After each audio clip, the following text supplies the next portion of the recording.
I sat front row watching Patrick Todd do makeup on a model, so I'm going to teach you everything I learned from him.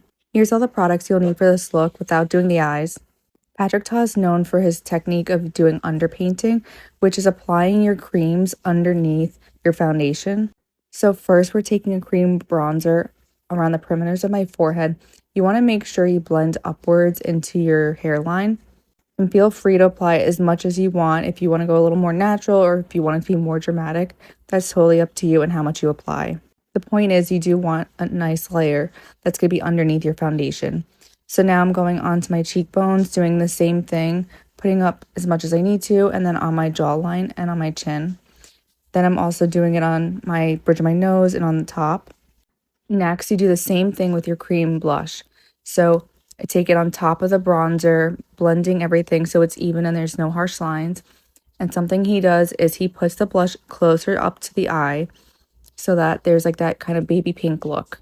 Then with your foundation and a wet beauty sponge, you're going to start from the inner parts of your face and work your way outwards. So you're just applying a small thin layer onto those parts where you put cream.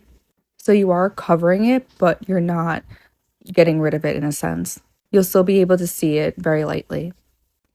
And if you've seen Patrick Ta's makeup and the way he does it, everything's very clean girl, natural, and beautiful. And that's the way I love to do makeup. So it was incredible to see him do it in person. Then taking your concealer, you're going under your eye as normal. And then anywhere else you feel like you need to brighten up or add a little coverage to.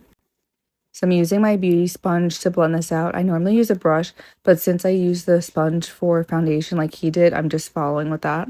Everything he did was very light layers. And notice you could still see the bronzer and the blush underneath this foundation.